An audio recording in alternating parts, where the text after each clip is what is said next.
Welcome, clobberers. It is clobbering times. Clobby's Comics Corner Spinner Rack Time Machine, in which I take you in my spinner rack TARDIS, a TARDIS whose chameleon circuit is in the shape of, and probably stuck there forever, of a 70s Bronze Age spinner rack. Hey, kids, comics. Welcome, everyone. Starting off October. Yes, today is still technically September. We know how comics dates are wonky like that. Still, it is week 5 of the show of this series, but we're going to do each as a month. We did September 1970. One nice round figure. I thought we would start there and go 50 years back. And now we're going to go every month, every week. You're basically walking into Clobby's Comics Corner, Time Machine Comic Shop, and picking out your new comics of the week. You have a pull list. We're going to treat it like look, it's a time machine. There's a paradox. It has a folder list. Probably didn't have many of those back then, or a pull list. And but what it is I am your consumer. I'm going to walk in there. I'm going to buy it from my sensibilities of the youngster that I was at the time. I was about 7 years old, and or yeah, 7, 8, somewhere up in there. Who knows? I can't remember anyway. About 7. Yeah, I was 7. I was just turned 7 a little bit before that. So yes, and yet I'm going to pick 10 books this week, and each week we're going to pick 9 to 10 books of the multitudinous titles that were available on the rack that month, and of course, but we're going to do it by week by week, of course. And there were quite a few, as you can see. There were quite a few titles, but I'm going to pick 10 each week. And that's the way we're going to do it. And I will show you that my 10 comic pull list. And look, you should all know by now if you've watched any of my previous videos, and I hope you do, because there's a link to the playlist to all of those videos in my description below. That I'm a little bit on the bias side towards superhero and adventure and pulp figures and stuff like that. But there were many, many varied types of comics on the stands at that point. And of course, in my follow-up second day follow-up videos, Clobby's Quick Bits, is when I talk about those, the ones that got away, the ones that didn't quite make the cut. But you'll see a definite superhero type of a bias, not entirely Big Two exclusive, of course, but you'll see a little bit of that. That's just the way I roll. But still, if any of you have any comments to make about the choices you would have made, whether you like my choices or there's some that you see out there that you would like, there's also a link to this wonderful blog that I reference every time called Mike's Amazing World of Comics, and into that very month of October of 1971. So let's push off, shall we, and get this thing rolling. First up is Phantom, the Phantom, number 45, Lee Falk's Phantom. That's right, folks. He had comics, and of course, based on the classic 30s and on up, Australian strip created by Lee Falk, legendary cartoonist.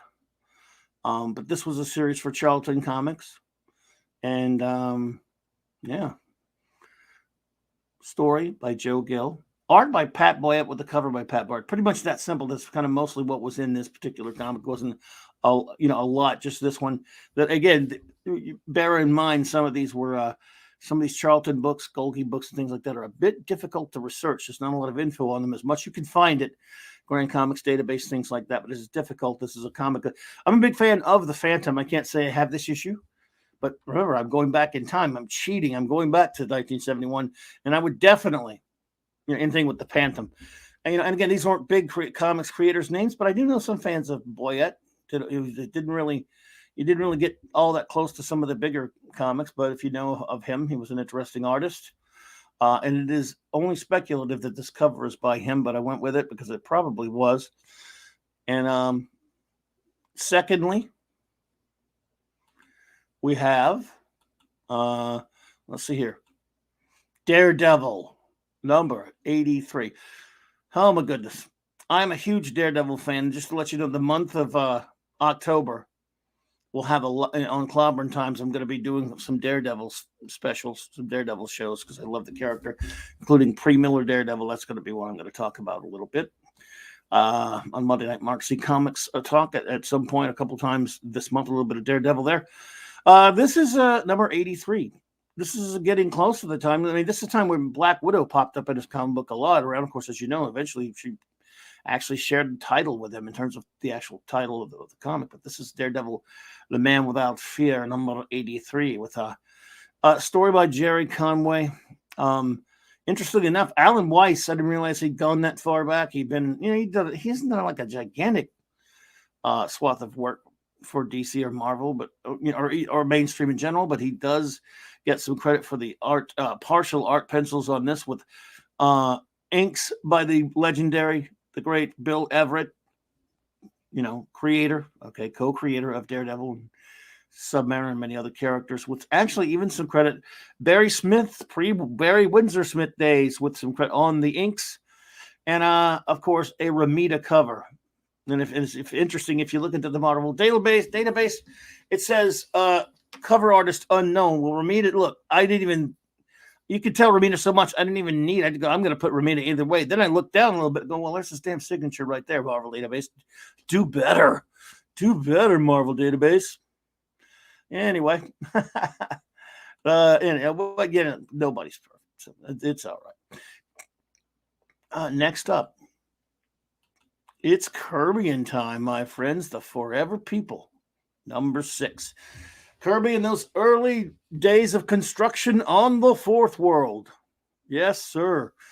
Number 6, again, doesn't take long to talk about this one, obviously, because, in terms of who put it together, it's all Kirby, all wall-to-wall Kirby here, with some, I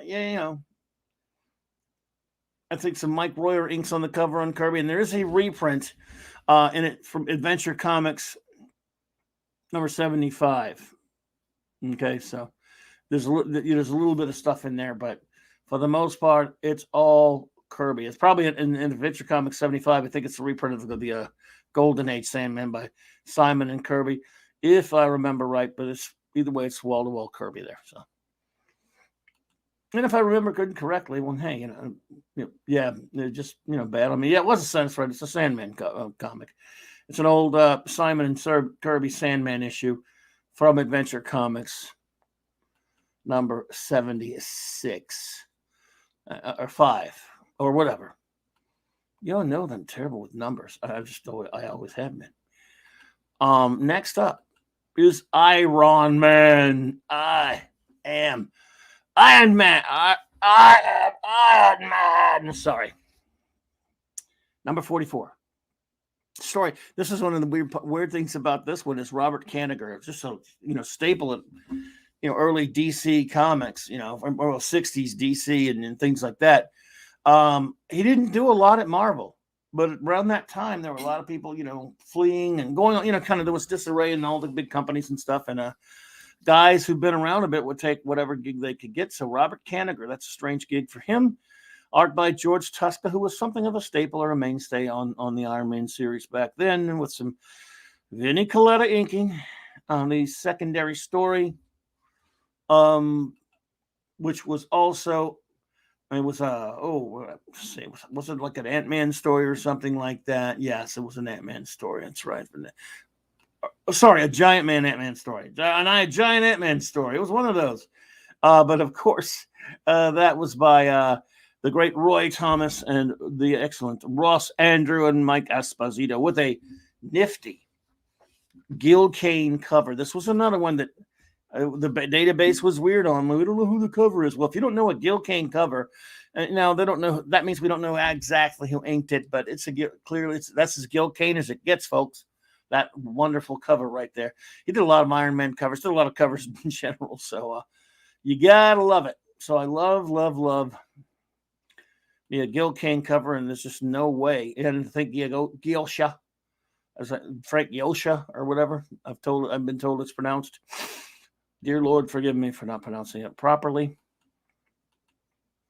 But next up is, of course, the mighty Thor. Thor 195, run 195. Story Jerry Conway. He did get around back then. And, of course, art by the great John Buscema, inked by the not-so-great and never, Vinnie Coletta, covered by Buscema. Now, again, this was a time, look, this was a great run on Thor. I just love. I mean, obviously, you can't touch Kirby's run on it. That's just not going to happen. At least not for me. It's just an opinion, of course. But I really like John Buscema. A lot of always have. Big fan of Big John Buscema. So, yeah, these were good times. And again, as I've talked about on the show before, I just love me some Bronze Age Marvel covers. I really do. It's a soft spot for me. I just don't know what to tell you about that. Just love it. So, looks like he was inked by Frank Yosha on the cover. We like to give credit where credit's due around here, don't we? I mean, you gotta. Next up, I decided I wanted some Western reprints in my life. Again, so many of these titles did so much in the way of reprinting stuff. It was reprint crazy back then.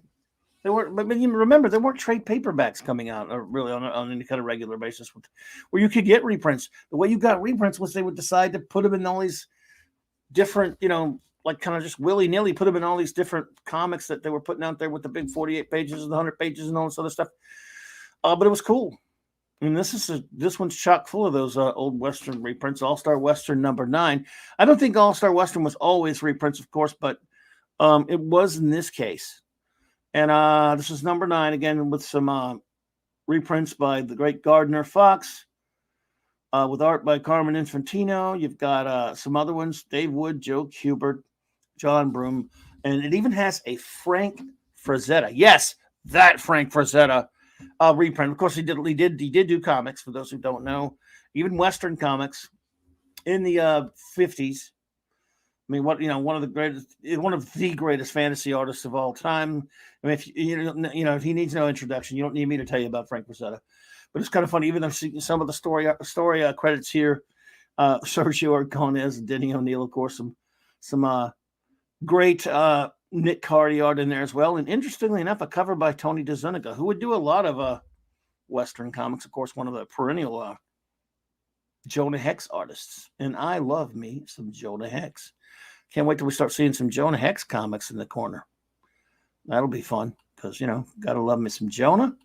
And now let's move on to Brave and the Bold, #99. Wow, one away from the big 100. What do you think about that?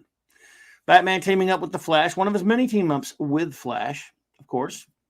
Written by Mr. Continuity Earth B. Bob Haney. So if you have not read this one, and I haven't read this one in a long time, and I don't have it, I don't think, but of course it's easily acquirable, I suppose. But if you have not read any Bob Haney story, read one and expect wackiness and insanity, because they are batshite. And there's no pun with but they are Batman stories, so maybe it is a coincidence, or a connection rather. Bob Brown on the art, Nick Cardy, and on the inking. Probably, a lot of the inking. And you got a reprint from Brave and the Bold 2020 in there by the aforementioned Mr. Haney with some nifty art. Because if it's by Joe Kubert, it's always great. So some Kubert art on there, a Neil Adams cover. And with inks by the great Dick Giordano. I forgot to put that on the thingy. There wasn't a lot of room to put stuff on there, when I'm making these silly things. But yes, so again, I'm looking forward to issue 100 next month of that one. Next up is, again, a book. I don't know if I'd have picked it up back then. I may have. But I know my time traveling self from 2021 going back to 1971 would definitely pick up Tarzan of the Apes 205. Just because I just love the look of these old gold key covers and stuff. And I love Tarzan. I'm a big fan of Edgar Rice Burroughs' Tarzan of the Apes. Story, Gaylord Dubois. Art, what's interesting about this to me, and I don't have this issue. You're doing research blindly on somebody's, granted, and you're taking things for word, but I checked a couple of sources. Paul Norris, wow, I mean, yes, co-creator of Aquaman, I believe. Paul Norris, obviously very old at this point, I suppose. If this is the same feller, and again, my research tells me it is. And on the pencils with, of course, Mr. Mike Royer, whom I didn't realize was doing that much work for other companies. He didn't really do much other than when he was inking Kirby a lot in the 70s. But there you go. And second story also by Dubois, and art by one of my favorites, Russ Manning of Magnus Robot Fighter fame. And of course, cover, we think it's in quotations or it's in question marks, but I do believe this is probably accurate, by the extraordinarily prolific cover artist, painter George Wilson. So yes, he was quite the talent, Mr. Wilson. And so next up, this is kind of interesting to me, is Superman 245. But is it really? It is by numbering, but it's pure reprints, because only the week after that they doubled up on and put 246 out, I think. But we'll get to that next week. But so here you have Superman, what is masquerading as Superman 245, but it's really DC 100 page super spectacular DC 7 classification with a 50-cent cover price, with a nifty Swanderson cover, Kurt Swan, Murphy Anderson cover, the great Swanderson team. But it's pretty much chock full of, as far as I remember it, and as far as I was able to research, it is chock full of reprints, which is perfectly fine with me because I like me some reprints, especially back then. Superman 167, Kid Eternity story in it.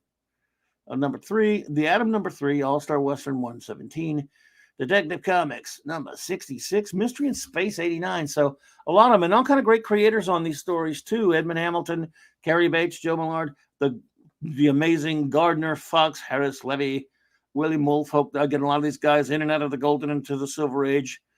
There's some marvelous art by some greats. Kurt Swan, George Klein, the great, Gil Kane and Murphy Anderson, Carmen Infantino. Love Kurt Swan, by the way. Charles Paris, and of course the extraordinary Al Plastino. So some good Superman fun on this one. And last but never leasty, I've never understood what last but not least really means, but we're going to use it anyway, would be The Amazing Spider-Man 104, continuing that Savage Land Kazar story. Man, we got Craven in this one. That is very cool. Story by the amazing Roy Thomas, the editor and great editor-in-chief and writer, par excellence. And great, not only a great Gil Kane cover, but of course a wonderful Gil Kane interior with a Frank Giosha, I think they used to say. I can't remember. I'm sorry, Frank, pronouncing the name, but I do love this cover, and I love Gil Kane's stint on Spider-Man. I mean, obviously, you have to revere Ditko at the top there, but I love Ditko. I love Romita Sr., and I love Gil Kane. And I also really liked the Ross Andrew run, which was kind of more like when I was able to start reading Spidey. So what a way to go. That's a Fantastic Four of Spidey artists that went these long stints. Ditko, Romita Sr., Gil Kane, and then Ross Andrew. That was a pretty respectable run. There were others later, of course, but that's just pretty amazing. And yes, doesn't get much better than the Gil Kane run, and I always liked this story. Been a while since I have read it, and this makes me want to go back and read it again, my friends.